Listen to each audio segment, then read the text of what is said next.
Knicks family, welcome back. Don't do that again. Oh, no. Listen. Knicks family, welcome back to the God Knicks podcast. I'm your host, Paulie Reed. Here with the big bro and my boy, Regular Joe. Discussing, once again, another Knicks victory. Yes, sir. Another playoff victory. You know what I'm saying? Game 4. Hey, yo, was I the only one in the house screaming?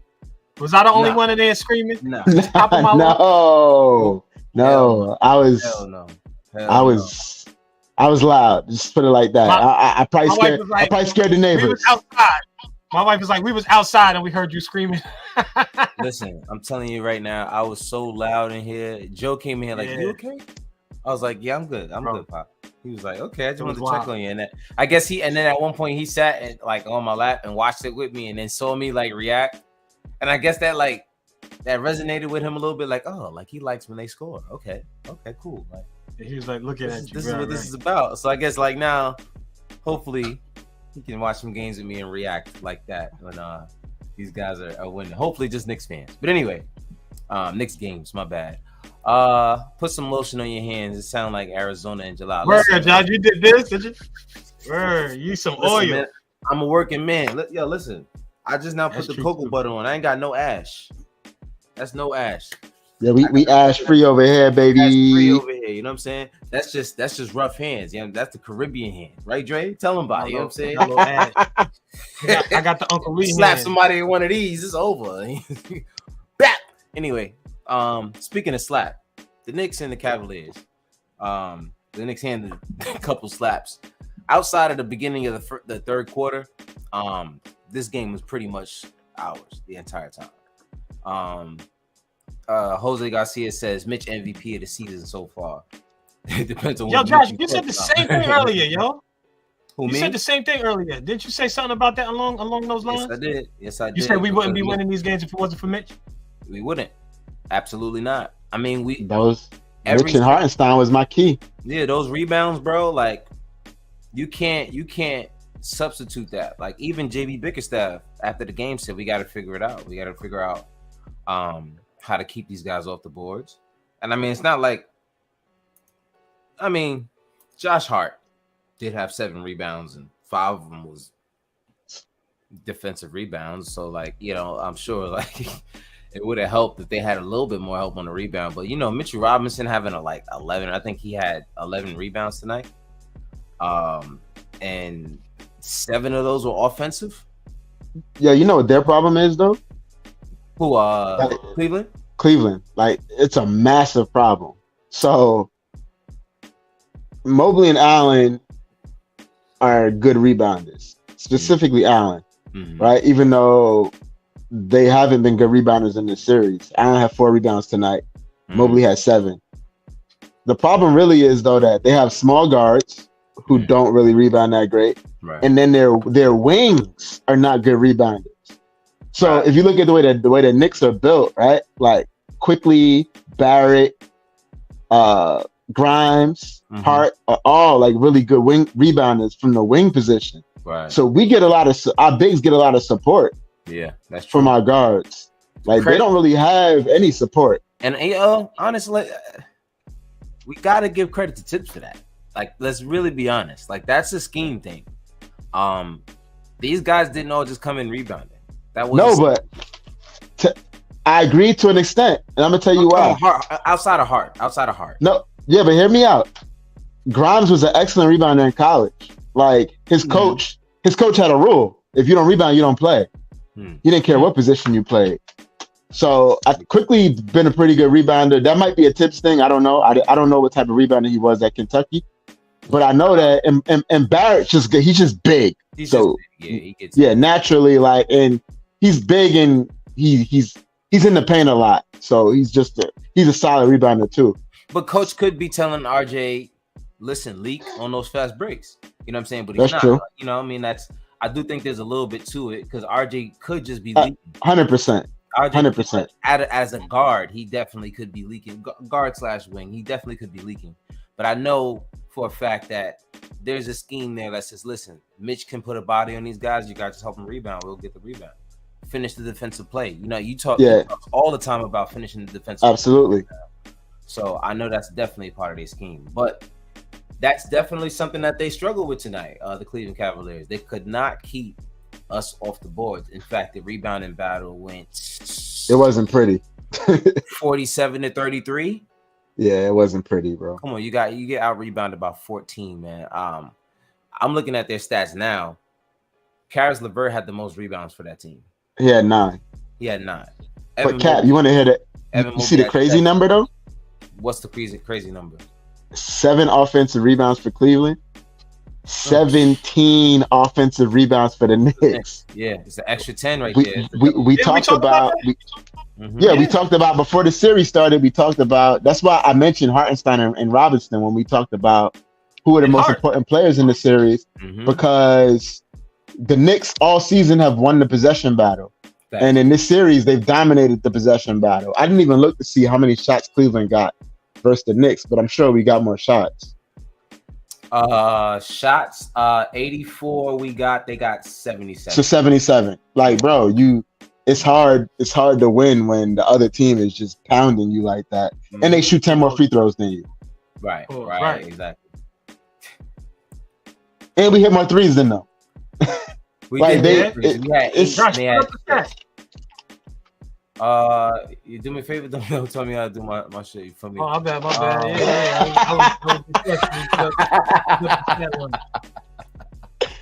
Nah.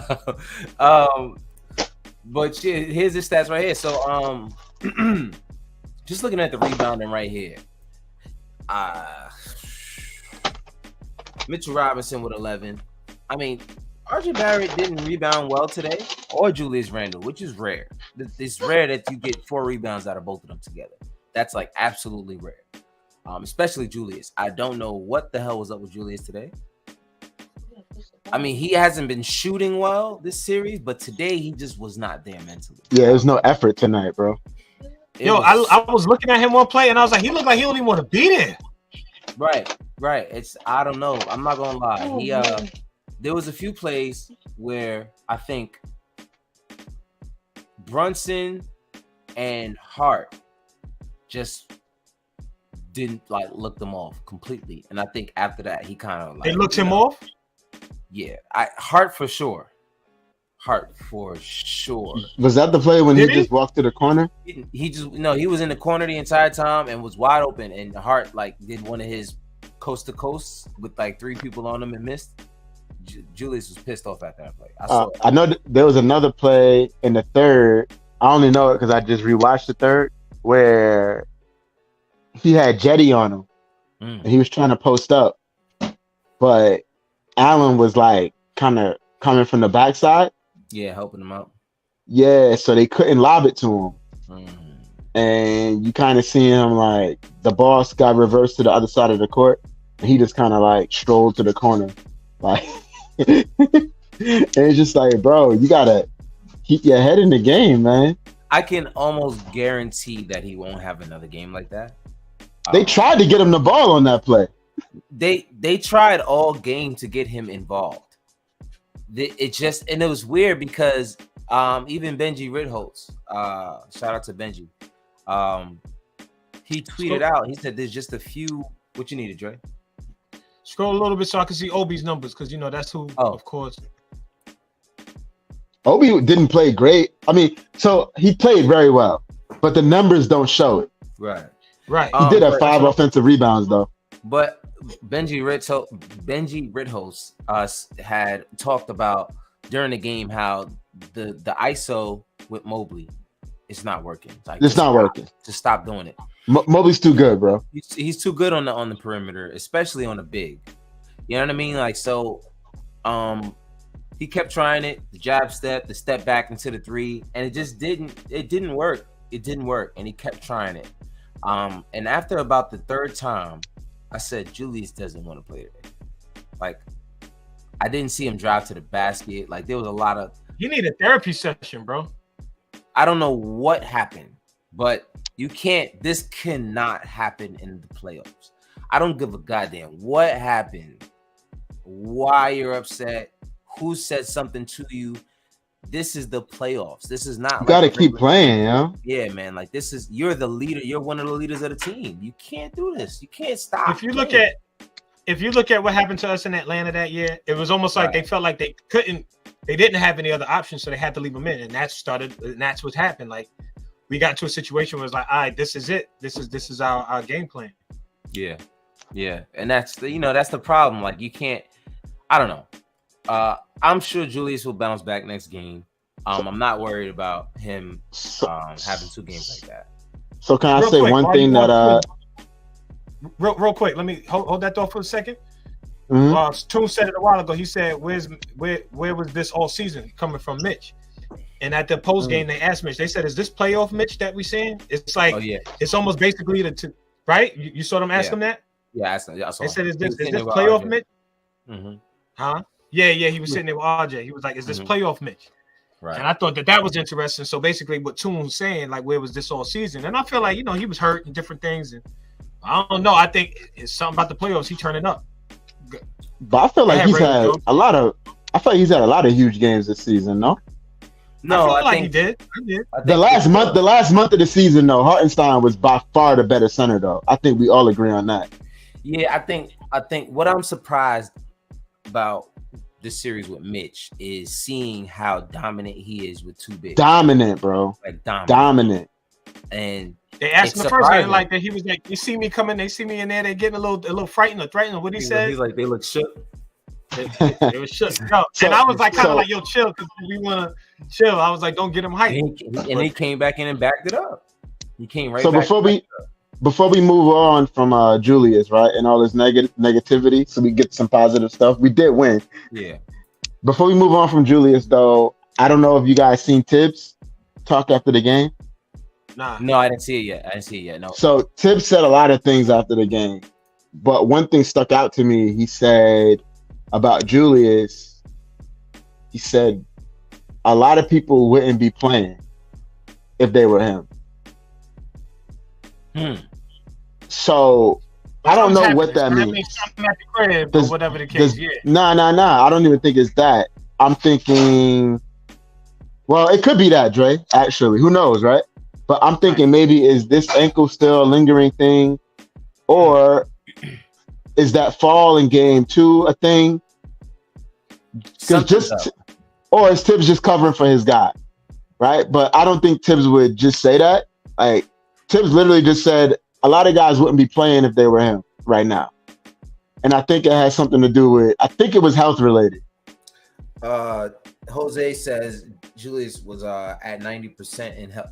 90% health in game 1 and has regressed. He's probably at 75%. He's frustrated and he needs to sit game 5. I don't see, unless he can't go, I don't see him sitting. No, he's not. That's not something I don't see Julius ever doing ever. Good news is we got 2 days off. I mean, the initial injury was the ankle. That's what I thought that was, ankle injury. And then he had the crazy fall in game 2 on his back when Jared Allen had fouled him, that hard foul. I don't know, man. What did he say to y'all about Julius not playing and us still pulling out a victory like that and like a good win? It's not like by the skin of our teeth type of win either. We've gotten one good half from Julius in this series, and we're up 3-1. Think about that, y'all. Yeah. And I mean, this is a long way from the We Here season. Right. And I had asked you about this earlier, Joe. Like, what does this say to the people who are like, all right, well, it's time to move RJ. We can build around Julius and Brunson. Well, if this is the Julius that you're gonna get in the playoffs, and let's keep it real. Every game that he's ever played in the playoffs yet, he hasn't really showed us he can be Julius. If we're really being honest. You're absolutely right. If we're really being honest. We could sit here and try to blame it on a number of things that we don't know anything about. Mm-hmm. All I know is what I see when I watch him on the court, and it's not pretty. It's not. No. Yeah, so I don't know if he's hurt. I almost hope that he's hurt and that this is not like just who he's going to be. in the playoffs, right? The This is not something that, mental. right, He's right, always right. talking about his mental, so I hope it's not that. Yeah, I hope that there's something in there.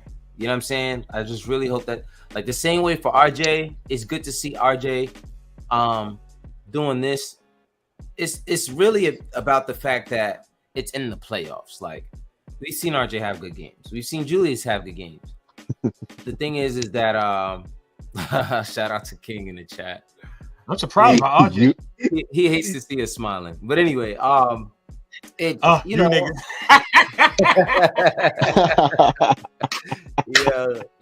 yeah.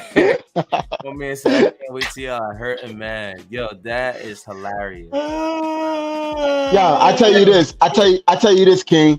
If we get out of this series, well, I don't know. Let's see how this Bucks. Don't even do it. Don't even do it. Let's see how this Bucks Heat series shakes out. Yeah, bro, don't even talk. Don't talk serious. I don't want to. I guess what I'm trying to say, though, hold on, is that there are very few ways that the remainder of this postseason could go that would have me mad and hurt. There you go. I'm sorry, and that's exactly what I'm trying to say right here. If we got one more game, if we win one more game in this playoff series, well, just in the rest of the playoffs, let's just say it. If we win one more game, there's nothing for us to be upset about. Literally. If we lose to the Bucks next round, who's upset? Miami? Nah, if we lose to Miami, I'll be upset. If we lose to Miami, I'm upset. Because I think that's why I said that's why I said there's very few avenues. There's very few avenues. There's very few avenues. If the Miami Heat can actually, they're up 2-1. Giannis will play next game. There's no way he's gonna miss next game. If the Miami Heat somehow beat the Milwaukee Bucks and we beat the Cleveland Cavaliers, there's a high chance that this team could be in the Eastern Conference Final. That's all I'll say. Let me tell you something. Like you guys said, as far as all expectations, nobody. I really wish you didn't say that. Yo, listen, and I didn't want to say it, but I'm just saying if we're really talking about percentages here, we have a higher percentage chance of beating Miami than we do the Bucks. That's all I'm saying. Oh, absolutely, definitely. Go ahead, Dre. What were you saying? I just think that's especially the Heat without Tyler Hero. Bam. Go ahead, Dre. Wait, they don't got him? Nah, he's hurt. Remember, he broke his hand. He broke his hand. Oh, that's it. He's out. I mean, anyway, he'll probably try to come back versus us. They winning. I hope he does with his messed up hand.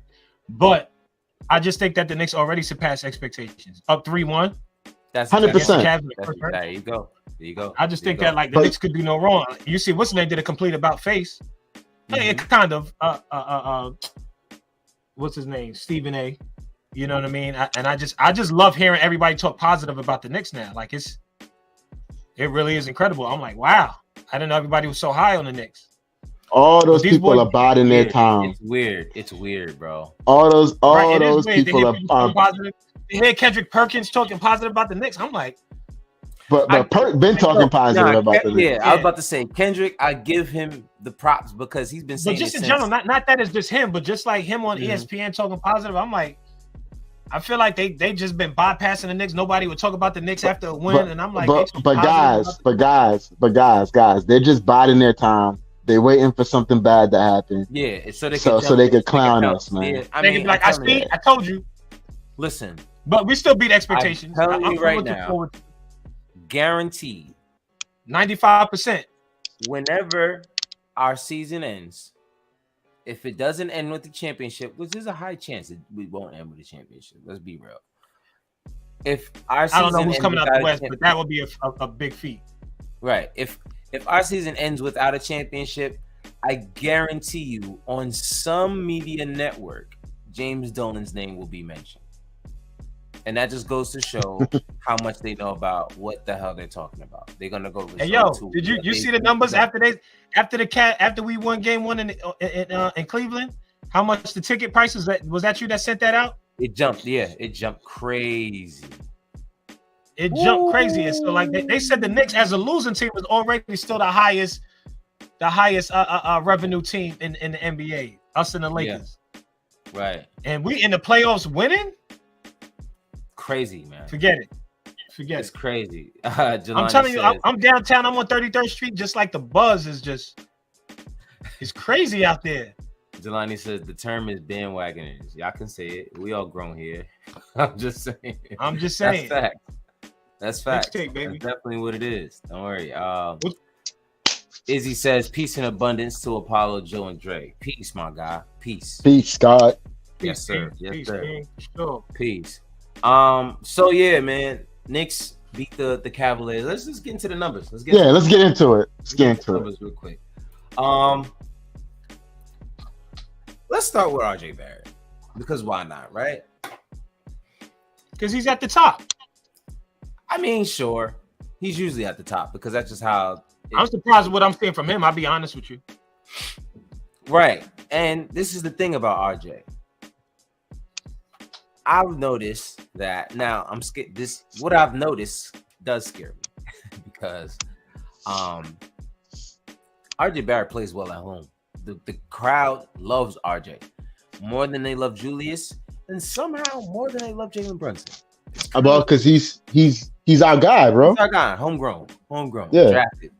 So when he's in the Garden, all he has to do is make one shot. You know what I'm saying? And early tonight, last game, it was the same kind of thing. It was the same thing. What's up, Dre? Let me see the numbers. I can't see what the thing on top. I want to see what the what's there? My bad. Yeah, what the stats are. I know the plus minus on the far right. Oh, I see what you're saying. Because you get on my nerves. Go down a little bit. Yeah, you just get on my nerves. Yeah. I'm sorry. There we go. You good? We can see OB and we see the number. You see both right there, right? You can't expand that thing a little bit, or that's just shut up. I'm going. Yo, Dre, what else you need, bro? Yo, shut up, man. I'm just saying. Yeah, hold on. I just wanted to see it. I wanted to see it because while you were talking, I wanted to look at everybody in the chat. Ask Dre what else he needs. Can y'all ask Dre in the chat? Dre need a second screen is what he needs. I want to. It remind me of this film. I don't want to get into it, but there was a movie like that. He kept asking for stuff from the store. She was like, "Is there anything else you need?" Because she said, "I could buy the whole store, you know." Well, I hit him with the and then. My bad.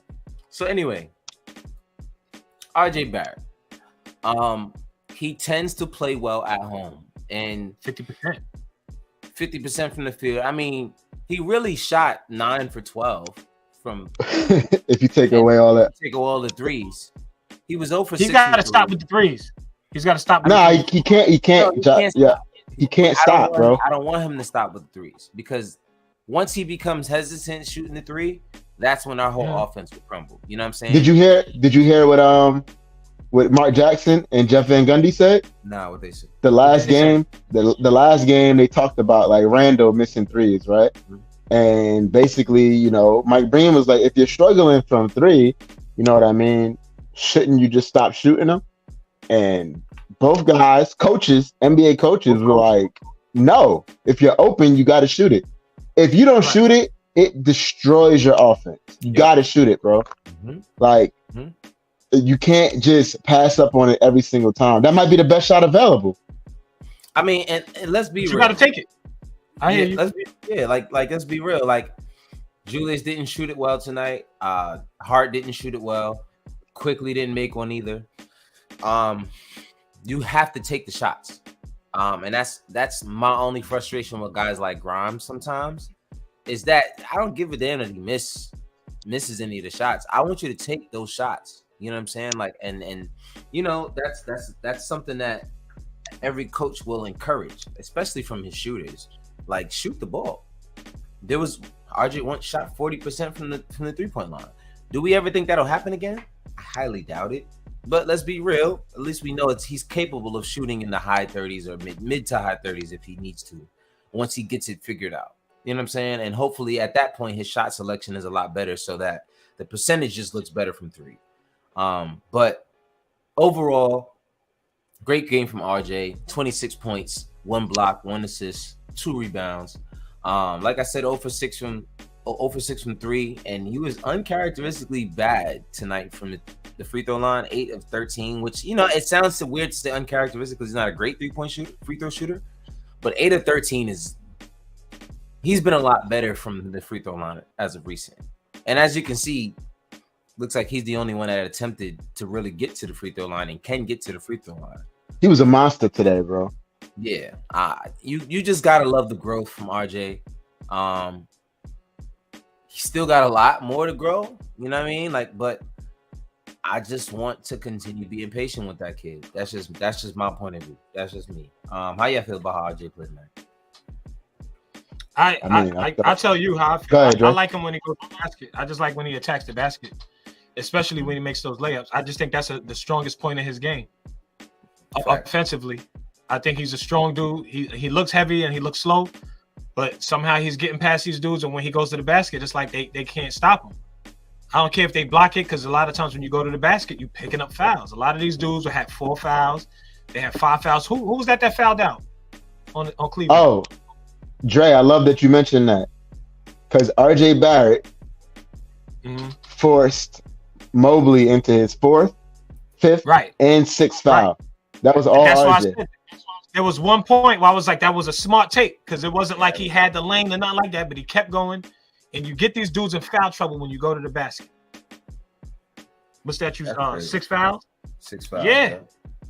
Darius had 4. Donovan Mitchell had 4. And then when these teams get in, you know how it is when you play ball, dudes start playing like they don't want to foul you anymore. Go to the basket. And that's what I love. I think it's a strong point in his game. I'm glad that he had it. Even though he's 0 for 6, and he still had that kind of impact, because you guys always talk about his impact even though he's not scoring well. But today he scored better. And he did the other intangibles. I can't see his numbers. What, 5 for 18? Yo, Josh? You said that was hot, but that's another story. I'm gonna let Joe go see what he saw from RJ. Yeah, you know what's crazy though about RJ's game? Like, so one thing I noticed is, so there's certain shots that you see him shoot and you hate it, right? Mm-hmm. Like, he's got to shoot the open threes. He's got to let that shit fly. But the one shot that he takes and he's seemingly like eliminated that shit from his game is that stupid fadeaway from like 12 feet that he shoots like, I think they said he shoots like 30-something% on that shot. He actually made one of them today. He made one today, but for the most part, like, it's not a huge part of his diet right now. Right. And I think that helps him a lot because it just isn't a good shot for him. Right. So what I'm seeing from him now is that it seems like he recognizes his limitations. Mm-hmm. And when he gets himself in situations like even like game 3 and 4 today, when he gets himself in situations where normally you're thinking to yourself as a person watching that he's going to force up like some nonsense, he just kicks it out, bro. Mm-hmm. Yeah. Just kicks it out. Yeah. And that's the guy we need though, bro. That's the growth we want to see. Fact. That's the guy that this team needs. If he's that guy, he could actually fit into this Knicks offense and there won't be a question about whether he's a fit or not. I mean, and the 3 has to start falling at some point too. For sure. But like the playmaking, he only had 1 assist today, but he made the right passes. Mm-hmm. And I think that's what Knicks fans have been like begging from this guy. Like, Jose, yeah, man. I good game from RJ though, monster game. Yeah, shout out to RJ. 26 points, I think. What is it? 26 points tonight. 26. Yeah, 26 points tonight. Jose says, "What if RJ hits foul shots and threes? He could be an all-star next year if he does." I'm no longer worried about RJ being an all-star. Me either. I think he needs to start worried about being an all-star because I think that's probably why his game has turned out the way it has. Because I think he's starting to he at some point he was trying to skip steps to become an all-star. And I think that's something that he's, because of this team's format now and where we are, it's forced him to have to go back and work on those things that he skipped steps on. So sure, if he works on all of those things, I think he can be an all-star. But I think it needs to not be a focus for him anymore, especially seeing what guys like. Once Jalen Brunson doesn't, get snuffed from the All-Star game, I think RJ Barrett should really chill out on like what that even means. You know what I'm saying? Just go out there and play basketball. Because that was the biggest go play ball, yeah. Huge snub. I almost can see somehow Jalen Brunson cracking that All NBA team. Somehow. It's gonna be hard. It's gonna be hard, but I think the way he plays, man, it's kind of like, how can you really keep him out of it? Like this, it's gonna be very, very extremely difficult. But if you put him, I just want to see him against the other guards in the league. Come on, bro. How that plays out. Chase Stacks, I don't know how old you are, but were you who you are now when you were 22? Give me a break, bro. Oh, he says, isn't RJ who he is at this point? I mean, nah, absolutely not. You know what I'm saying? And first of all, nobody said RJ was going to be a superstar ever. Superstar was not the word I used. Well, some people did. So then what's he going to be if he's not going to be? He's just going to be a better player. Nah, the point is to just be a good player for your team. All those accolades don't mean shit to me. If you're not winning, I don't care how many All-Star appearances you have. If you can't win, like Darius Garland has 2 All-Star appearances. He hasn't won a playoff series yet. What would you rather? What would you rather? You know what I'm saying? Like, I think, for sure, we would want to see RJ turn out to be an All-Star. He got drafted 3rd. But as I always say, that's not RJ's fault that he got drafted 3rd. That draft sucked. RJ had to get picked 3rd that draft. There's a lot of guys, if we redraft that draft right now and even add in some previous end drafts after that, like, is RJ really going 3rd? Absolutely not. You know probably, I would say that he probably would go 4th. Garland, I think Garland goes 1st. Garland goes 3rd. I'm sorry, I still think there's a few teams who pick up DeAndre Hunter before RJ. That's possible. I still think there's a few teams that would pick RJ, and RJ's easily 5th right there. Yeah, RJ definitely goes 4 or 5. Yeah, if you redraft. Right, and like I said, it's not his fault where he's drafted. That is on the franchise. So I don't blame RJ for that. I think RJ needs to be the best player RJ can be. And if that's being a 20-point, first of all, let's be honest. How hard is it for someone to score 20 points being the 3rd scorer on their team? Like, there's not that many. I don't think that even happens. Like, no one even looks at that. Everybody looks at all of the negatives about RJ. But let's be real. Like, RJ averaged 19.6 points per game this year as the 3rd guy on his team. Like, if that's not impressive on an inefficient player, like hella inefficient, I'm keeping RJ as my third best player. You know why? Because if he's your 3rd best player, then that better mean that those first 2 guys are that good. You know what I'm saying? So I don't know. That's just me. I think there's a lot to RJ's game that he can improve on, without a doubt. But I don't know. If I could get my hands on somebody who scored that 19 or 20 a little bit more efficiently, though, absolutely, and plays a little bit better defense, I would strongly consider it. Let's be honest. You're talking about homeboy from Boston. We know you're talking about a guy who is more efficient and plays better defense. I'm talking about the team is not bringing him up. Let's be honest. I could be talking about a lot of guys. Like I said, if there is a guy who can average what RJ's averaging efficiently, 20 points per game efficiently, and be a better defender than RJ, that team's not letting him up. He's staying on that team. He might want to leave that team. Good luck with that. Yeah, the fans when have we ever been that lucky, y'all? Let's be real. Yo, man, we gotta stop living in the past, man. It's a new day, Cap. Stop. It's a new day, man. Stop. See, that's the Knicks shit right there. That's that. Nah, yo, no, that's that Knicks shit. You still don't think we can have nice things, bro? That's not true. That's not what I'm saying. What I'm saying, we don't deserve nice things. What I'm saying is, if I'm an NBA franchise and I have a guy that's better, you're not taking RJ Barrett. If I have a guy that is better than RJ Barrett offensively and defensively, why am I trading for RJ Barrett? That's all I'm saying. Because they're not happy there. They demanded a trade. Your guy demanded a trade. Yeah, okay, cool. Yeah, sure. But then now we got to beat out every other NBA team for this one star. The Cavs did it. Bro, we've gone through this since 2010 when LeBron said he wasn't coming here. It's not about any of that. I get it. But what I'm telling you is that package is going to be very, very hard to make.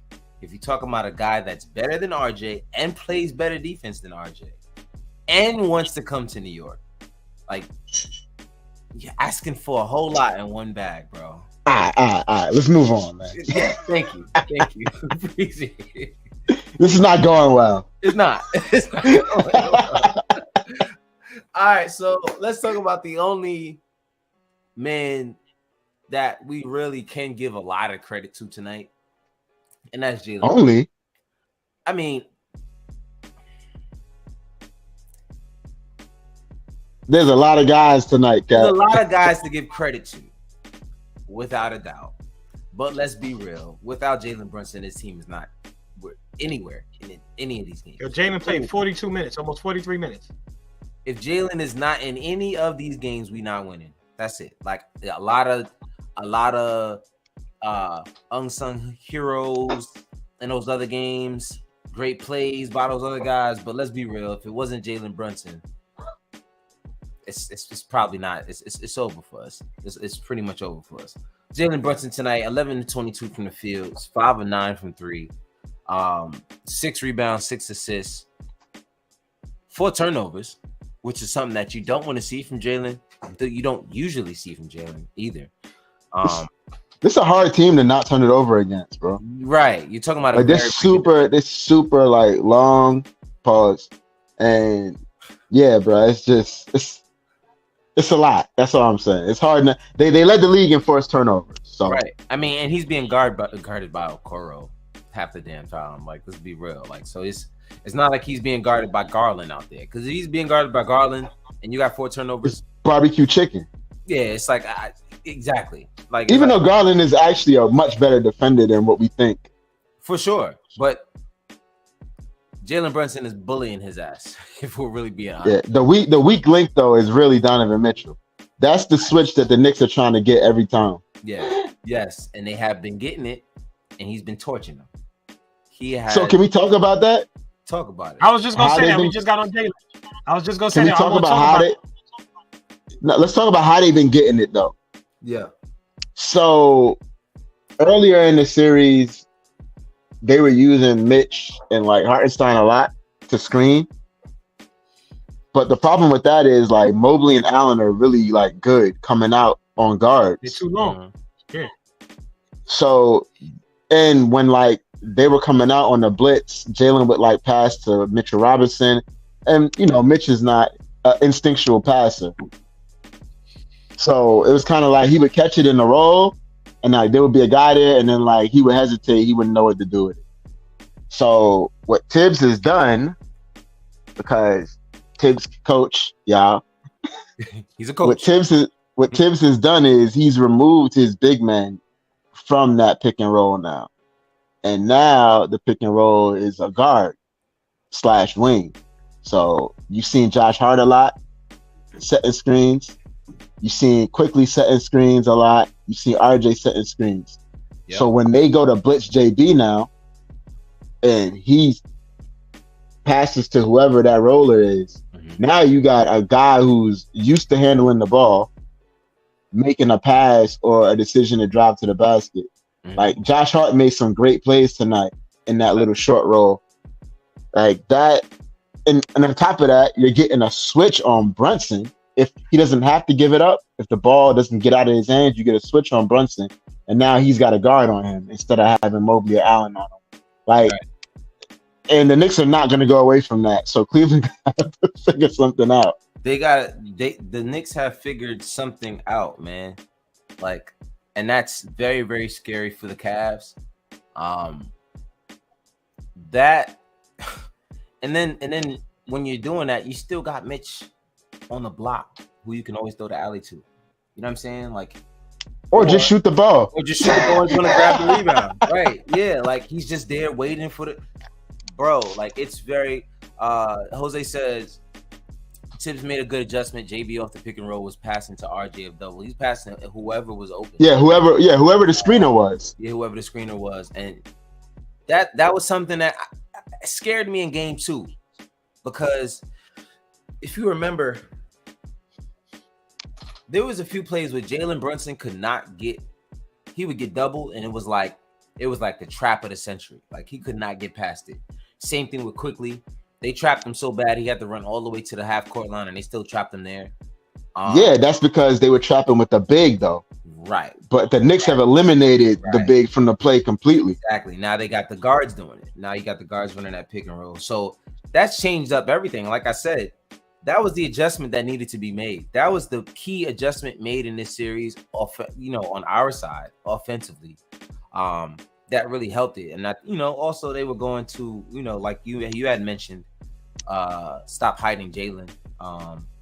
They still do.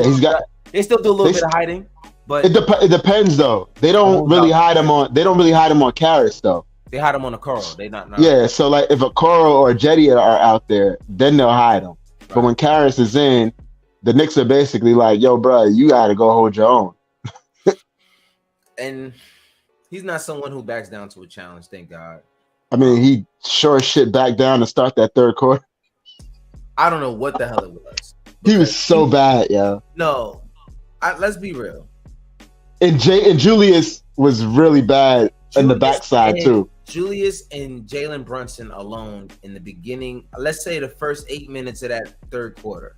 They're so bad. Atrocious defensively. I don't know how we went up. What are we going to the half? Up 12? Up 10? Up 10 at the half. Up 9, I think. It's either 9. It was 9 or 10. It was 9 or 10 at the half. I think it might have been 9. You're right. I think it might have been 9. Yeah. Up 9 at the half. Yeah, I'm looking at it right now. It was 9. And then all of a sudden you look up, and then they're up 1. And I'm like, please take Julius out the game. Just take him out. Julius needs to sit. He has to sit. Please just sit him. Because he does not want to play tonight.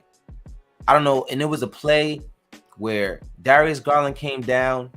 He hit Jalen Brunson with a move. He barely hit Jalen Brunson with a move. Jalen Brunson literally made him go Olay to the basket. Like he stepped sideways. He was like, yo, Van Gundy said it. Van Gundy. He was like, no, he stepped and gave him the lane. He was like, you're putting too much pressure on your bigs when you do that. But after that, he didn't do that again. Yeah, he didn't do that again after that. But it was just weird because not only did he let him go, like he gave him right, which would be Garland's left. But then he dropped and almost like gave him the entire lane instead of just. He like opened it up like here. That side. Yeah, but like that's like that's got to be a scheme, right? But it didn't. Nah, that wasn't no scheme. I think he probably tried to funnel him to Mitch. Maybe that's what he was doing, but Mitch was out of the play. Mitch was out of the play. Right, and then nobody was there to help. Then Julius was there. That Julius was the other guy. That was what it was. And when Julius wasn't there, that's when they called the timeout. They were like, "Yo, something has to stop. Like something got to stop." I don't know what. So can we talk about what stopped? Yes. Because I've been waiting for this, right? Mm-hmm. So with 3:32, right? Mm-hmm. Make sure I get it right. Yes, with 3:32. What's my man's name? Hartenstein checks into the game. Mm-hmm. 3:32. What? In the fourth? In the third. Oh, okay. For Julius. For Mitch. For Mitch. Yeah. He enters the game for Mitchell Robinson with 3:32. The very first defensive possession, right? Because I think RJ hit a free throw. Cavs called timeout. With 3:13 in the third, he had the block on a curl on the dunk. Mm-hmm. Mm-hmm. Everything changed with the defense when he came in. A minute later, at 2:32, quickly checks in for Barrett. From 3:32 to 10:26, I believe, in the fourth quarter. Mm-hmm. the Cavs scored 5 points. It's not gonna work. You're not. That was not a coincidence. And the basket that they did have, and when quickly checked in, they had 71 already. So they didn't score 72, 73, and 74 until that 10:26 mark. Right. That was an N1 by Karras off that broken play. Yes. Yeah. So it took them a broken play for them to score. Mm-hmm. And when from 332, when Hartenstein checked in, the Cavs only scored 24 more points. And then that's when, he had 2 blocks in that stretch, right? Hartenstein. Yep. He had 2 blocks in that stretch. The second block was set up by no other than Immanuel Quickley. Immanuel Quickley played amazing defense on Jared Allen. First of all, how is he playing great defense on Jared Allen? This is exactly what I'm saying. Well, I'm gonna be honest. It's just a kid. He just wants it. That's my point. No. It wasn't even. No. Listen. It wasn't even like he was guarding him one-on-one though. It was like a rotation play. Yeah. Where Hartenstein went to help because Allen did a dribble handoff to Donovan Mitchell. Yeah. So Hartenstein stepped up to impede Mitchell, and then Mitchell dumped it off to Allen, and that's when Quickley, always where he's supposed to be. We talk about this shit all the time. How incredible he is in his rotations, always on time, always thinking ahead. He steps in to get in front of Allen, which allowed Hartenstein to get back into the play for the block. That kid is just a winner, bro. Like, no points tonight, but he changed that game along with Hartenstein. Right, and I love it. First of all, right, I'm not gonna go there. Positivity today. Positivity. Why not go there? Come on, it's the podcast. We gotta get it down. No. We gotta get it recorded. I just need to see a better. I just need to see a better version of Immanuel Quickley. I'm surprised. We are up 3-1 in this series. I was gonna say we haven't even put together a great game yet. We haven't had a great game from Immanuel Quickley yet, at all. Like literally, not one good game from him. And we had one good half from our All-Star, Julius Randle. Right? So, I just think that there's so many points to this game where you can look at it and be like, this is why we won. This is why we won. I mean, if you don't throw in Josh Hart to that equation, we were getting there. You're bugging. Josh Hart tonight starts for Quentin Grimes, and the dude just immediately makes an impact. You know what I'm saying? Like he's out there on Donovan Mitchell. We showed the numbers of Donovan Mitchell. What are the numbers again for Donovan Mitchell? 5 of 18 from the field, 0 of 4 from 3, 0. But that's the scheme, though. No matter what, that's the scheme. You know what? I want to do something. I need to see the shots that Donovan Mitchell took tonight, because I think you gonna YouTube that, see the shots that Donovan Mitchell missed. No, I'm not going to YouTube. Well, all of his shots. I'm looking at all 18 right now because I need to see who was guarding him and just how this fared out. So here we go. Just looking at a lot of this is early in the game. First person you got on Donovan Mitchell, of course, is who? Josh Hart. Left-handed flips it up. He makes it. That's tough shot though. Tough shot. Every shot he takes, make it work for it. That's all. 5 of 18. Here you go. Another good shot right there. Boom. But he misses. He also wasn't playing well in the Garden tonight. I don't know what that was for Julius. Yeah, your boy Julius. That was kind of part of what you saw tonight. But there you go. Oh, wow. No, so historically, he always has one clunker. In a series, yeah. He always has like one really bad game. Great defense right there by McBride. Ridiculous defense by Deuce, make bro. it work. That's all. Yo, the 5 minutes that Deuce played were like the best 5-minute contribution I've ever seen in my life, yeah. Right. Mm-hmm. And he had the audacity to hit a 3. Yeah. Another contest. Look at Josh Hart getting around that screen. He's just going to make you work before you even get the ball. Fires the jumper. It's good. Good shot. That's a good shot. You got to make that shot every game. That tough shot, you got to make every look. Another one. That was not a good shot. Especially at that point. You know what I like about games like this? Give me that. Look at Josh right on. Goes for Donovan. What? I feel like Donovan Mitchell gonna go to the next game and really try, and he might do too much. Yeah, and then I'm hoping to how that pans out. Played him right out of the game. Right. And then. Oh Lord. Jesus. I'm alive. Mitchell a three-pointer. Yeah. That shit sound like it hurt. Yeah, man. Like it's just crazy, bro. Like it's just looking at his defense on this guy. It's just amazing. Like, you know, look, Donovan Mitchell there. Look at his defense by Julius Randle. The one time Julius did a good one right here. That was good. Showed up. That was good. Well, Julius was fine until the start of the third quarter, and then I don't know what happened. I don't know. He was out before that, bro. I saw him mentally in his first half. Really? I had to tweet it out. And I'm very careful about tweeting out about Julius Randle because he has a lot of stands. But I had to see enough for me to say, all right, I got to write something about it. That's another tough shot, bro. Like, that's just great defense. He's going to make him work hard every single time, bro. Look at this. Look at that. Another tough shot. Another tough shot. Like you can see it in the body. He like, come on. Like, come on. Like, I can't do this. Like, look, you go. RJ on him now. Great defense from RJ. You know what I'm saying? Just not letting him That's get a shot he could have knocked down on any other night. On any other night, right? He's just not making his shots tonight. Look, Rico, look at these guys. Good defense. That's a shot he would normally make. Mm-hmm. Who got that rebound? See Josh that? Hart, of course. There you go. Speak Josh Hart again. That's a good shot right there. That's a good shot. That's great defense, though. Great. Exactly. Great defense.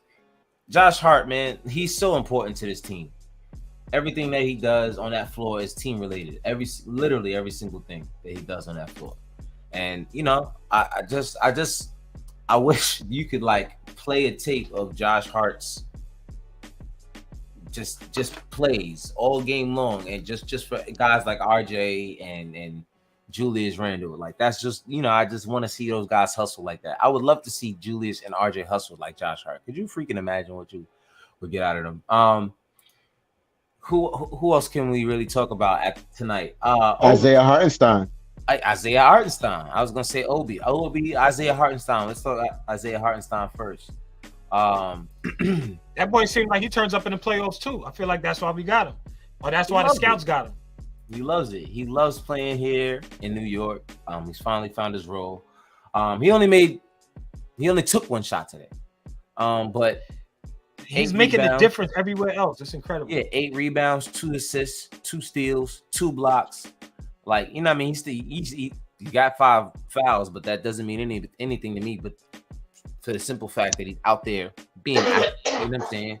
I love just watching him play. He gives effort more than anybody on the team outside of Josh Hart, 90% of the time.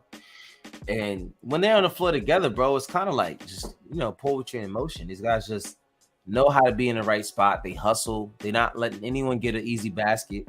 They're going to out-rebound you. And they just setting the right example for a lot of these other guys. How about you guys? What y'all see from Hart today? Hartenstein today. I just see hustle from him. I just see it just looks like he's in the right spots. Looks like he wants it. He wants to be there. I was looking at him and I'm like, that's why they got this dude. He just hustling. It's not like he's not putting up big numbers and stuff like that. You know what I mean? He got some nice rebounds. Mm-hmm. He was out there rebounding. He was out there fighting. It seemed like all those clutch rebounds, it seemed like he was there for it. I know that Julius was out. Mm-hmm. And it just looked like he was grabbing everything. If it wasn't him, it was Hart. It just seemed like him and Hart was the people that I remember seeing grabbing a bunch of rebounds, and that's where it matters. You gotta contribute. He wasn't a big scorer, never really is. What? You know what's crazy? I'm looking. He only had 1 offensive rebound. It seemed like he had so much more, man. Yeah, he only had 1 out of 8 his rebounds was offensive. Somebody gotta grab him on defense. It looked like he grabbed the most defensive rebounds. I think he actually did have the most defensive rebounds. Yeah, he did. He did. Yep. So we can't mention Isaiah Hartenstein, who is outstanding tonight. Like, or should I say today? Like, I don't know what more to even say about this dude, yo. Like, I told y'all I thought that Robinstein was the most important thing in this series. So far, like, they've dominated. I mean, they've dominated Mobley and Allen. And it's not even close. So we got to talk about Mitchell Robinson. I just want to say, first of all, I got hella respect for Jared Allen. Jared Allen's an all-star. Jared Allen is probably a top 5. Well, if you're an all-star, you're probably a top 5 center in the NBA. Yeah. Because centers are not guaranteed a spot anymore in the all-star game. All-star game, yeah. So, tremendous respect for this dude. I think I went to a Nets game one time, and actually when I went to the Knicks Nets game at the Garden, that was the day Kobe passed.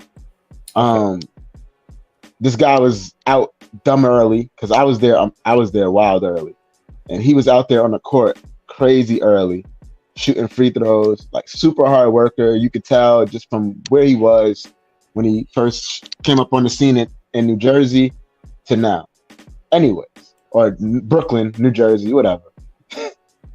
That being said, Mitchell Robinson has dominated him in this series. Dominated him. Like, bro, and you look at Allen's numbers and you're like, oh, he played a good game. In some ways he did. 14 points, 7 of 11 from the field, only 4 rebounds though. When you're starting center, like he don't know what to do with Mitch, man.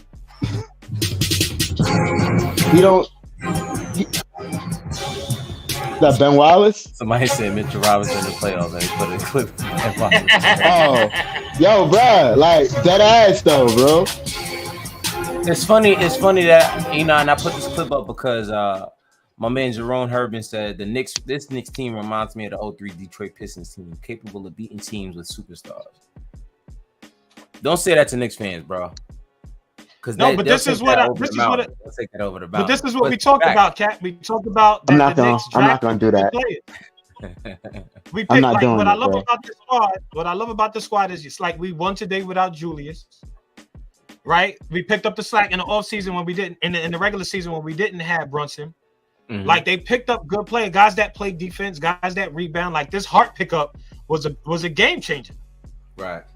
That's a big deal. That's the smart move by the front office. It seemed like from the offseason this year, the front office made a lot of moves. That Hartenstein move, that Josh Hart move. Facts. You know what I mean? Drafting these kids. Yeah. Like we did, and we won today without Grimes. I don't know what happened to Grimes again. What was it? What he did? Contusion. Yeah, shoulder contusion. Yeah. Oh yeah, that's right. He left like this. So we doing that without this guy who's not free. Like dude is stepping up, and that's like, right. And that's why the Detroit Pistons is one of my favorite championship teams because there was no stars over there. They all hustle. So if the Knicks got hustle, man, like this is like I love a team like that. I have a lot of no all this superstar stuff, but these dudes are hustlers. I love it. Yeah, 7 offensive rebounds for Mitch today. Yep. And bro, I don't know if you noticed in that third quarter when things were like falling apart, like he had a couple of huge tip-ins and putbacks. Yeah. Because the Knicks had no offense going at all, bro. Yep. And I think Mitch had 6 points in that. I think Mitch had 6 points in the quarter. The Knicks only scored 19 in the quarter. Yeah. And Van Gundy said, he's the guy that's holding them together right now. He's the reason that they stay in the game. He was the Knicks offense in that third quarter. And that's very rare. That's crazy. Yeah, just unbelievable. Unbelievable stuff from Mitch, man. He's starting to see how important he is to this squad. You know what I'm saying? And it's just it means a lot to a guy who's been questioned his whole career when you can like definitively say, I belong here. You know what I'm saying? And this is where I'm supposed to be. You know what I'm saying? I love what I'm seeing from Mitch. What? Can I mention something real quick? Go ahead. I thought it was sweet. Like I thought it was cute last game. I was at the bar that night. That night, Friday night when we won that game. What was that, game 3? And we was whooping them so bad that they put Rose out there. I was like, that was kind of like, that was like nice to see. I was like, oh man, they giving roles because the crowd started asking for him. Yeah, and all of that. I thought that was cool. They would know. I think they took him out like what? 5 minutes left. Yeah, nah, it might have been like it was like 2 or 3 minutes. Yeah, like 3 minutes left. I think it was more like 3. Tibbs ain't about to play that bullshit. Tibbs got to be sure. No, but I mean, Cleveland took their stars out. Cleveland took them out early. They took them out. They took theirs out early. Yeah. Early, yeah. They waved the white flag. Yeah, they waved the white flag early. Right. I was like, wow. Jose said Mitch, Obi, and Hartenstein all hustle for a ball going out of bounds today and saved them. It's kind of guys you need in your squad, man. Hartenstein tips a lot of offensive rebounds. I don't think he gets credit for that. You don't get credit for that. That's a fact. Yeah. That is definitely a fact. He doesn't get credit. But you want to know? Only time was Dre the drunk guy from last. Yeah. I was out there. I was screaming. Yeah, you want to know something though? When you look at the Knicks offense, isn't in a way like the Knicks offense? I don't know if it's on purpose or by accident, but the Knicks offense is kind of based on Mitchell Robinson's one elite skill. The Knicks offense is literally based around what this guy does on the offensive glass. Him and Hartenstein. 100%, bro. Like the reason why we were number 3 in offense, we were number 3 in offense, but we were like one of the worst shooting teams in the NBA. The reason why we're number 3 in offense is because like I said, we won the possession battle. Every night we won the possession battle, bro. We got more bites at the apple. And the only way you can have a lot of offensive rebounds is if you miss shots. Technically, if you're really being honest. So yeah, that's just how it works. Like you can be a terrible shooting team and have a lot of second chance points because you gotta miss shots in order to get those second chance points. You know what I'm saying? So and this team, they can miss some damn shots. I'll tell you that. Yes, they can. It's not pretty. Flat Ray said, Grandy's here for the Knicks negativity. I'm here with you, Cat. Let's go there. We should have never traded Copeland. Yo, listen. We gonna work through your Knicks PTSD, bro. Yes, let's start there. Let's start with you there. We should have never traded Copeland, man. Copeland. Yeah, you know what's crazy about Chris Copeland, though? What? Chris Copeland had a hell of a year for the Knicks. Yo, bro, my man was like threes out the ass that year. Yo, hell of a year for the Knicks. And then the Pacers signed him and they didn't play him. And I'm like, how can this guy, first of all, why'd y'all pay him all that money? Just to sit him there. To take him away. And secondly, like, I don't, like, this guy could play. Right. That was just stupid. To me, it was just a waste of money. I think it was a dumb offensive move. You know, honestly, I think they probably saw something in him, and then once they got him in there, they was like, this is why the Knicks don't play him. I was happy for him, though. I mean, he was a guy who got the bag, yeah. Yeah, he wasn't in the league at all. Yeah. You know what I mean? Like, he kind of walked on into, like, the summer league and made the team, and then he got paid, bro. Like, shout out to Chris Copeland, man. Shout out to Chris Copeland. Once a Knick, always a Knick.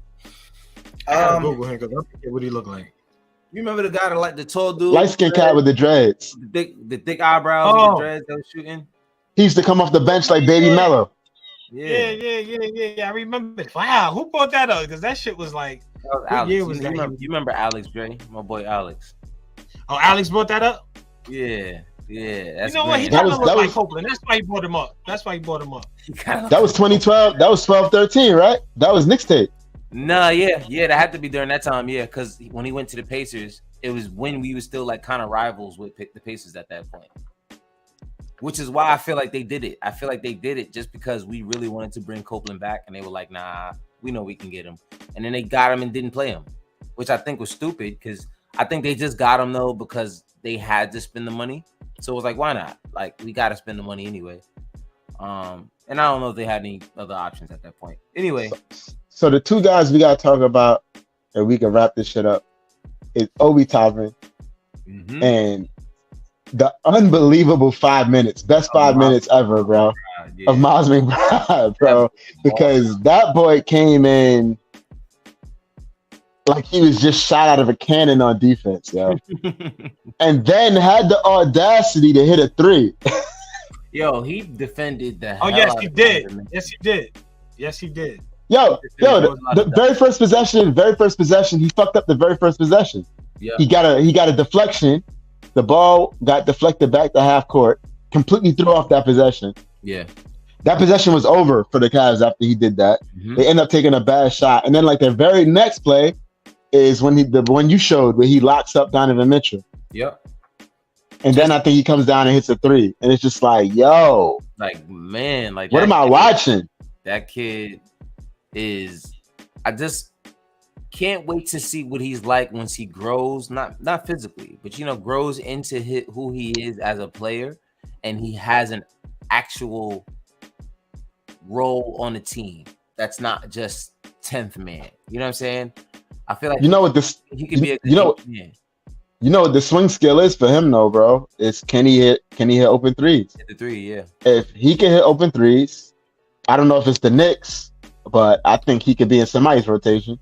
I mean, if you look at what he does, if he can hit the open three, I mean, that's kind of like a Marcus Smart style player. And that's kind of what you want. Anybody wants a guy who can defend whoever the hell is in front of them and then knock down the open shot because you can't leave that guy open. Usually the defender is like a guy who can't shoot. Usually. Yeah. But when McBride's out there and he's actually knocking these threes down, man, like, unbelievable impact, bro. Yeah, his impact is just crazy. Jose says, why did he take him out? Tibbs got what he wanted from him. He got what he wanted. Yeah, I think it's about he got what he needed at that point, and got him because he didn't put him in because he wanted McBride. I'm sure he put him in because someone needed a breather.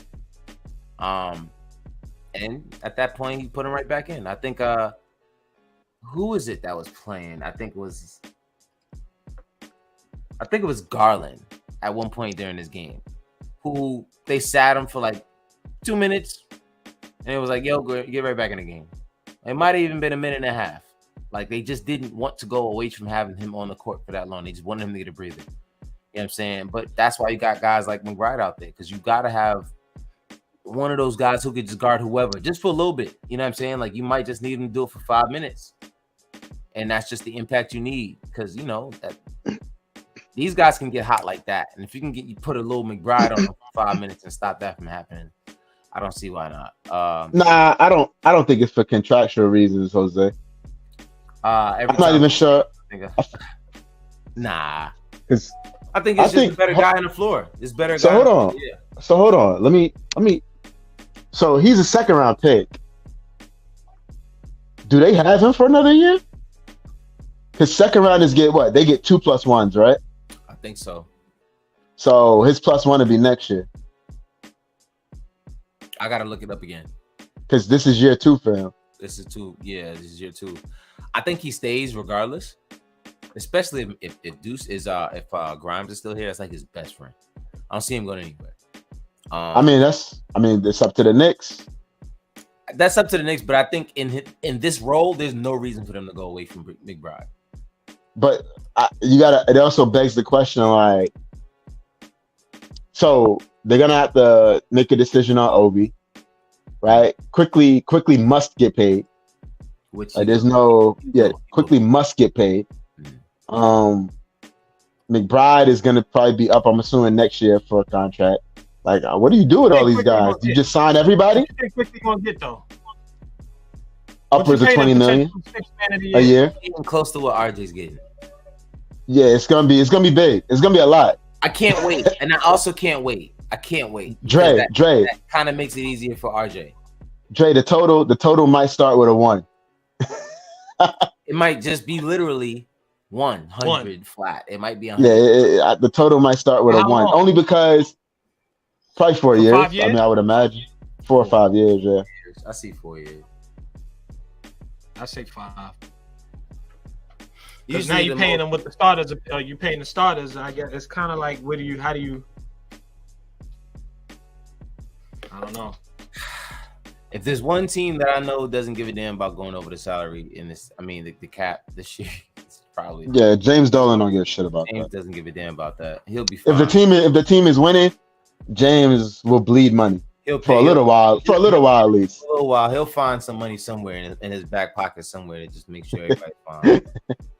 He'll make it work.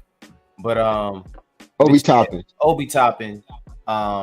Just to get it up here one more time, get some numbers up here. Obi Toppin tonight, 2 for 5 from the field, 1 of 3 from the 3-point line, 8 rebounds, 5 offensive. 3. It's 5 offensive. When have we ever seen 8 rebounds from Obi Toppin? I mean, he's gotten more before. Clearly, he's had a double-double before. But 8 rebounds in a playoff game for Obi Toppin versus those guys? Specifically. Versus those guys. That means a lot to me. That means a whole lot. Just energy. There was a play he made. I started laughing. That's why I'm laughing already, because I knew you were going here. Bro. It's like, where is this guy at? 82 games. You know what I'm saying? Like, the play was a mess, if we're being honest. The entire play was a mess. Like, I don't know how he still had the ball by the time he scored. Well, he was trying to get it to a guard, but like Cleveland you know how we talked about how Cleveland plays, though. They overplay everything up top, bro. So he's trying to get it to a guard, and they're just overplaying, jumping passing lanes, jumping handoffs. So Obi is just like, the hell? He's a fuck. I'm gonna go to bed. Yeah, I thought he was gonna dunk on Allen for a minute. I really thought he was gonna dunk on Allen, but he finished. He finished strong, and I'm just glad. I'm glad the play ended well, because I felt like he had the ball forever, bro. Had the ball for I swear he had the ball for 18 seconds. He grabbed the offensive rebound, right? So the clock resets to 14. And he made that play out of desperation. Like, the clock was running down. Right, yeah. He had the ball for at least 12 seconds, bro. Just dribbling around. And as I'm watching, I'm like looking like, what is he gonna do? It was just a mess, bro. And it turned into something beautiful. I'm happy. Oh, but it was shaky, bro. It was shaky. And CIA has arrived. Oh man, here we go. Julius Randle better get that Under Armour G-string out his ass. Yeah, do you have that play from Obi? Can you run that? I can run it real quick. Before we get out of here. Yeah, bro, he just had it forever. Let me see.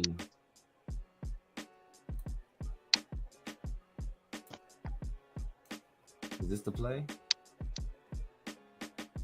I mean, he only had 2 field goals. Yeah, he made 1 3 and then he made the other one. Oh, it's this play right here. Okay, hold on. That 3 was deep too, bro. He hit a deep ass 3. I was like, oh, Obi. And that was the pass from. All right, so here it is. So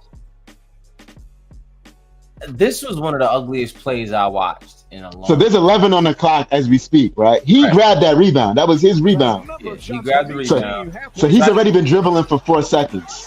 Right. And he's like, but he turned it into something good. I remember that one. Like, I don't know. He grabbed the board and ran around. He grabbed the rebound. He ran all the way around this way. All the way around. Yeah. Didn't get to Josh Hart. He didn't have nobody to pass it to. He tried to get it to Brunson here. He couldn't get it to Brunson because Darius Garland played good defense there. Because by the time he turned around and realized he could have passed it to Brunson, Garland's right there. And then he's like, all right, well, I just got to keep going. Another broken play. And who's guarding him? Is that Mitchell? That's Donovan Mitchell. Donovan Mitchell.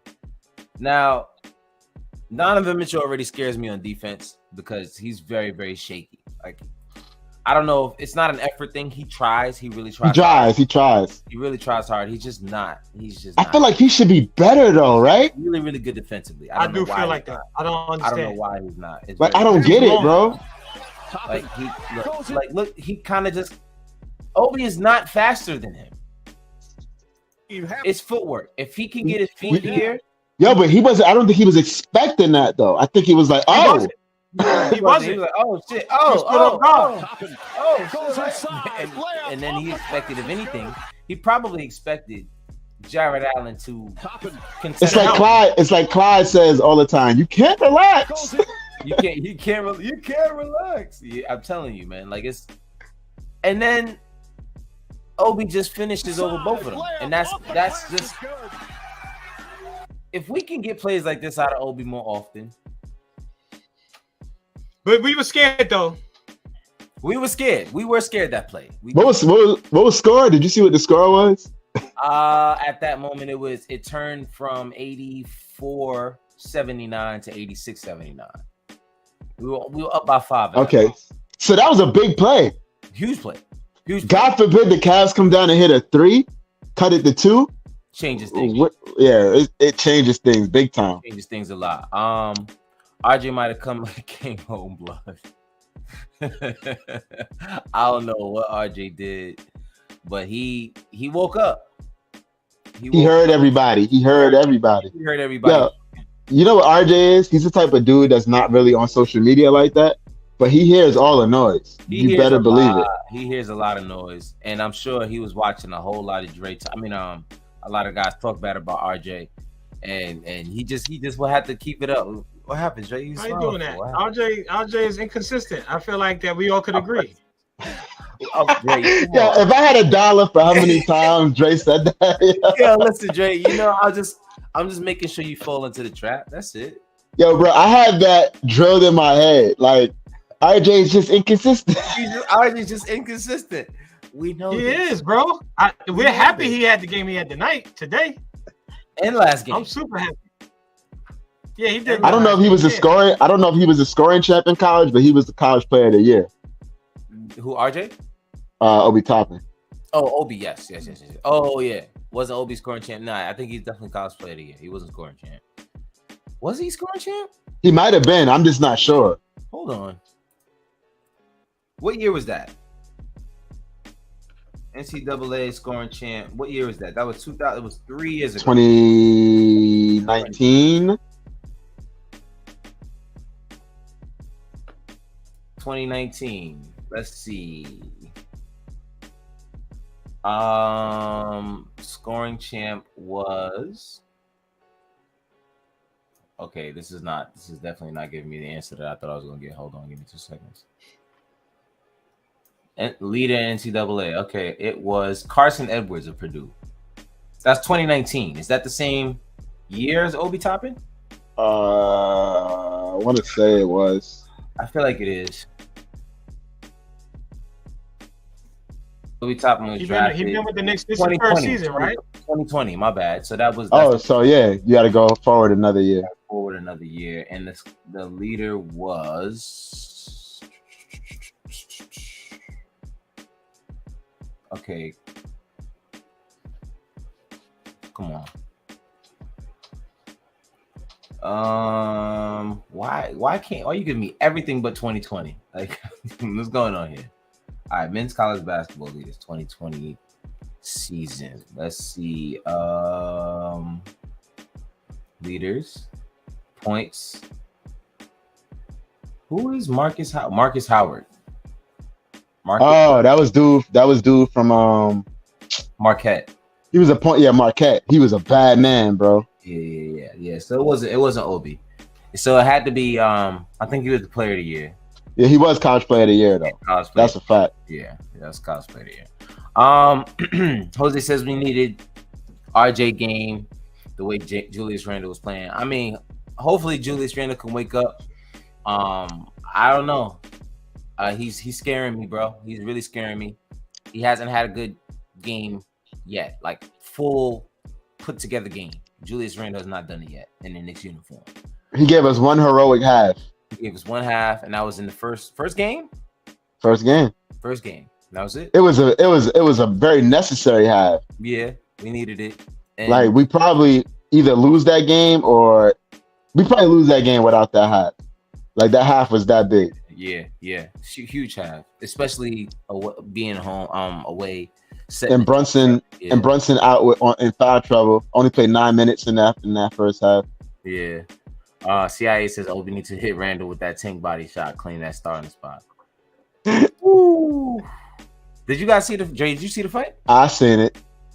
I seen it. didn't see It it. I was, was looking for it on my Fire Stick, and it was like, I was like, "Where's the Showtime joint, man?" Y'all was so why you tight. never hit me. I always got the link for you, man. Come on. Oh man, I should have. I ain't know. You know, anytime you need the game, anything, I got the link for you, Drake. Come on, stop. Right. I should Come have, on, man, man. because I was looking for and how he handled them. but if you watch boxing, you knew you knew that he was gonna win. Yeah, I mean, Ryan Garcia. Ryan Garcia he's good fighter, but to be honest, He's Ryan fast and Garcia, he's 24. I think in a few years he'll be a good fighter. Don't get me wrong. he's a good fighter now, but sometimes he'll be a great fighter in a few years. Is what I mean. I think sometimes a good fighter meets a tough guy. I think this is premature for him. He should not have fought Tank. I think this was way above what he was looking for. You want to know what I think? What? I think that he lost his fight before it even started. I don't think he wanted this fight. I think he wanted the money. But I don't think he wanted. I'm telling you, bro. He ain't want no part of this fight, yo. He ain't want no part of this fight. It's possible. It's definitely possible. And I say that bro. Because I think bro bowed out ASAP, bro. He did not belong in there. No. I'm not gonna lie. That's a hit. Oh no, it's debilitating. Yeah, I've seen it happen before, and it happened. Ironically, your body shuts down, bro. It happened to the guy who he had Oscar De La Hoya in his corner, right? Against Bernard Hopkins, who's also in his corner, right? Yo, guess what, bro? I'm a big fight fan too. In case y'all wondering, you're probably way more. You know way more about boxing than I do. I'm just not getting back into it. I'm just yo. Not getting. Let me tell you, bro. I don't think that kid really wanted that fight. I think that he got pressured into that fight. Yo, CIA is crazy. He said Ryan a pretty fighter. He ain't never had to box no crackhead in the show.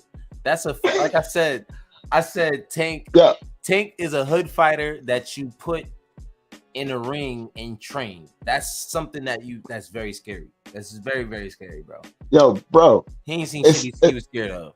It's like I said, bro. Sometimes a really good fighter fights a really tough guy, bro. Jose. Like, yo, I remember Adrian Broner? Yes. Adrian Broner was beating the brakes off of everybody. And then he fought a tough guy. He fought Marcos Maidana. And he put him outside the ring. Bro, it got ugly. He put him outside the ring. Yeah, it got ugly immediately too. Yeah, immediately. Like the first round, it was like, oh, this guy is too tough for him. Mm-hmm. Not too skilled, because Maidana wasn't skilled at all. This guy is just too rough and rugged, bro. He's too strong. Yeah. Ryan didn't belong in that ring with Tank. Yo, it was funny because I was watching it, and we're gonna get out of here after this. Yeah, because this has turned into something else. Yeah. Clearly, the Cavaliers were not a formidable opponent to us tonight because we're talking about boxing.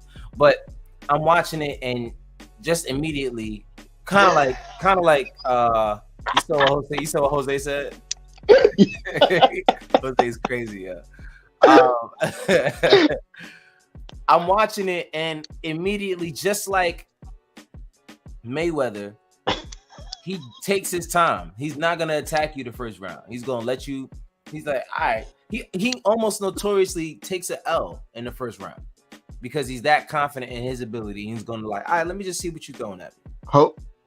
You know what I'm saying? And that's exactly what he did last night. He waited, and then Ryan had a few flurries where he went out there and was just throwing a whole lot of punches. And I'm like, I said, Ryan, chill your ass out. Like, this is not gonna end well for you. He did another one of those flurries, and then ding, ding, ding, first round. Second round came out, and you could tell, like, Tank had it in his eyes. He's like, all right, I'm about to hit this motherfucker real good. I'm waiting till he throw another one of those flurries. And he came in, and he threw a hook. He ducked it right out, bing. And I mean, the glove hit him perfectly square right in his face, bro. Like, it was like perfect, the perfect hit. And that was almost like, yo, after that hit, it was a different fight, completely different fight. It was the second round. It was only the second round, and it was a completely different fight already. Yeah, it was over. It was over from that hit because he dropped them, and after he dropped them, Ryan was not aggressive anymore. Like it stopped. Like the aggressiveness was gone. Like he just everything was all right. Now I'm hesitating before I throw a punch. Every time he threw, he hesitated. And I said, he felt that power. He felt yeah, and that was the thing. That was and he ain't like it. That's what it was. The power. Jose Garcia power behind that punch, bro. Jose Garcia Cotto was one of my favorites too. And yes, I agree with you. Margarito definitely. That fight had a negative impact on his career. That cheating bastard. Yo, that dude. That fight, Cotto left something in the ring that night. Like he left a part of him in the ring. He was never the same fighter after that fight. So yeah, I agree with you, and I feel the same way. Like it makes me angry to this day. It makes me angry. Yeah. That cheating bastard did that to one of my favorites. Yeah, that was bad. CIA says, not gonna lie, that first left hand that dropped Ryan would have knocked out most cats. That liver shot made him doo-doo. Like that ass though. Like, it was bad. Like Dre, I don't know if you got to see the hit. Did you get to see the shot? I'm looking at it now. And like when you say he took that knee, we caught him real good. That first one in the face, we caught him flat on the nose, bro. Square on the nose. That was the most perfect hit, and it was power behind that hit. He didn't even finish throwing it. He caught him like right in the middle. Yeah. You know what that punch looked like? That punch looked like when Juan Manuel Marquez knocked out Manny Pacquiao. Like he punched Manny Pacquiao. He literally punched Pacquiao dead in the middle of his face. Yeah. Yo, and it was crazy. Perfectly. He landed. Yo, Manny literally ducked into the punch though. It looked like he it looked like he dove into his fist, bro. And then he became a meme. He was all over the place, bro. And his wife, I think his wife thought he died, yo. The way she reacted, bro. She was not okay, bro. A lot of people thought he died. That hit was bad. Yeah, he got hit hard. That hit was bad, bro. That was a bad hit. But anyway, that hit last night, that first hit, he dropped him, and you see it in his eyes. It was almost like Ryan had to like raise his eyebrow, like, oh shit, like that was a hard ass hit. You know what I'm saying? And then is that what it feels like? That's what it feels like. Like, and I don't think I want that again. And then that left that he hit him with, that left to the liver. I don't know, bro, but you can tell when he hit him, he jumped back right away because it was like, oh shit. And then it was like he tried to take a deep breath, and that was it. He just had to drop. Like that was it. He had nothing left in him, bro. He had no air left. And he caught him right in the rib. He caught him right in the rib for that second. He caught it right there. He caught it right there and emptied. And you see it, he still tried to go like this. He said he took that knee. Yeah. He was like he couldn't even breathe. Like, chill. He couldn't breathe. And he wasn't getting up, bro. Ref was in his face like this. See, but Tank said prior to that fight, he said, I seen him get dropped before by a body punch. And he said, really? He said, who dropped him? He said, it wasn't a fight. It wasn't a real fight. It was, I think it was like a spar, and someone hit him with a body shot. And dropped him. And then he was like, he watched that. He knew automatically. He knew before the fight even started. He said, I'm gonna drop you. I know I'm going to knock the air out of you, bro. He knew it. That's interesting. He knew it from before. I think he might have had those body shots is no joke. When I was having them little early fights, I got hit in the stomach one time. I was like, that just made me think of some funny. Yo, see how he said that stomach blow. You get hit in the ribs. He said that liver shot. Facts. Facts. Factory reset. For real. The whole shit, bro. For real. He said, tell me how I'm supposed to breathe with no air. Bro,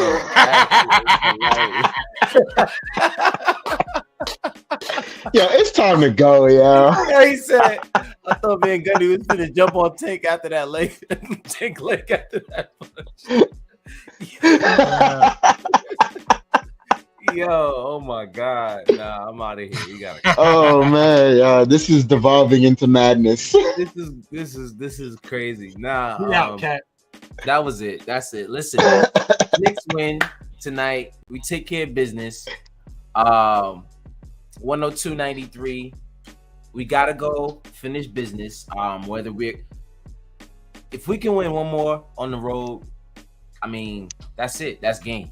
That's really all we gotta do, man. Let's end this. Let's end this in Cleveland. Mm-hmm. As a New York sports fan who watched the Yankees in 2004 blow a 3-0 lead, that still sits with me to this day. Let's not mess around with these guys. Let's get these guys out of here on Wednesday, man. Like, please, let's get them out of here. Let's not play with this team. We seen how they play when they feel motivated and desperate, especially at home. Yeah. If Julius Randle plays more of the same basketball, we might be in trouble. But we've been figuring it out somehow. And to be fair, the Cavs have not adjusted to the guard-on-guard screen yet. So true. If they can't figure that out, they're in big trouble. They're in big trouble, and that's if they can't figure it out, they can't win the series. Yeah. Period. Yeah. They shouldn't. If they don't figure that out that fast in the next 2 quarters. They have 2 quarters to figure it out. That's it. If they don't figure it out in the next 2 quarters, it's they can pack it up and that's it. You know what I'm about to watch tonight? I don't know if I'm gonna watch it as soon as we get off, but late tonight because I'll be up late. I'm gonna watch the Chase Down because that's the Cavaliers official podcast. Oh, LeBron Chase Down. I wanna hear what I think. That's why they named it the Chase Down because of LeBron. But I'm gonna watch that because I'm interested to hear what these guys are saying about the Knicks. Yeah, I want to hear what they say. What's the Chase Down? What's that? That's the Cavs podcast. Yeah, you could search it on YouTube. It'll pop up. Yeah. Appreciate y'all. If y'all here in the chat, please do us a favor. Hit us with a like. Hit us with a subscribe. Tell a friend to tell a friend. Appreciate y'all for tuning in. If you're listening to podcast form. Drop us a review and a 5-star. Just let us know how y'all feeling. You know what I mean? Tell us how you feeling and all that. But you guys got any final words before we get up out of here? I'm good, man. I'm good. I'm hungry. And it's way past the time I like to eat. It's time to go. It's about that time. And listen, thank y'all for tuning in once again to the Garden Knicks podcast. I'm your host, Apollo Reed. I'm here with my boy, Regular Joe, here with the big bro, Andre Jalil. Shout out to the Cuzzo, Rick the Ruler, who is here in spirit right now. Y'all have a good one. And until next time, peace and love. Peace. Orange and blue skies. Yes, sir. That's it.